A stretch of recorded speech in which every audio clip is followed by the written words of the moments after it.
రైతే రారాజు అంటారు. అది పచ్చి అబద్ధం. నా చిన్నప్పటి నుంచి చూస్తున్నా. ఈరోజు మా అమ్మ కాళ్ళు నొస్తున్నాయంటే గడ్డి కోయడానికి వెళ్ళాము. వెళ్ళే దారిలో ఇలాంటి కొండలు, బెండ చెట్లు, దానిమ్మ చెట్లు, చిక్కుడు చెట్లు అన్నీ దాటి వెళ్తున్నాము. ఇంక గడ్డి వీకాల కాబట్టి మనం పడే సోకులు ఆపేసి గడ్డి కోద్దాము. ఇప్పుడంటే మా అమ్మకి హెల్త్ బాగాలేక నన్ను హెల్ప్ అడిగింది, కానీ ఒకప్పుడు మా అమ్మ గడ్డి కోసానికి ఇద్దరు మగవాళ్ళు కూడా కష్టపడి ఎత్తేటోళ్ళు అనమాట. అంత పెద్ద మోపు కోసేది, మోయడం కూడా కష్టం. ఇప్పుడంటే ఏదో గతిలాకి గడ్డి వీకుతున్నాం, కానీ మంచి మంచి గడ్డి ఉంటుంది. మాతోటి అయితే చాలా దూరము సప్ప కోసుకొని రావడానికి. మా అమ్మ ఎంత ఆశంటే కనుక ఇంకో గడ్డి మోపు కానీ వీకుంది, ఆమెకు కూడా బాగాలేదని పోతే. ఇంకేమో లేని చెప్తే 2 మోపులు కట్టింది. అట్లా కట్టేస్తుంది మోపు. పక్కతోట అంటే జామకాయ ఇచ్చింది, కష్టపడి ఎత్తుకొని వచ్చేస్తున్నాము.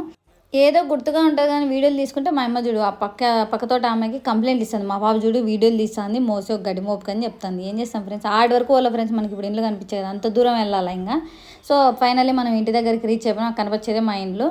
వచ్చినాం అంత కష్టపడి వస్తే తలకైనా అసలు రోజు మోసేవాళ్ళు ఎట్ట మోస్తారు. చాలా రోజులైంది అలవాటు లేక. మళ్ళీ మా అమ్మకి ఎదురుపోయి హెల్ప్ చేసిన, ఎత్తుకొని వచ్చిన. సో అట్లా ఎత్తుకొని రావడం వల్ల మనకి గట్టి పెరుగు, గట్టి పాలు దొరుకుతాయి. Please follow for more.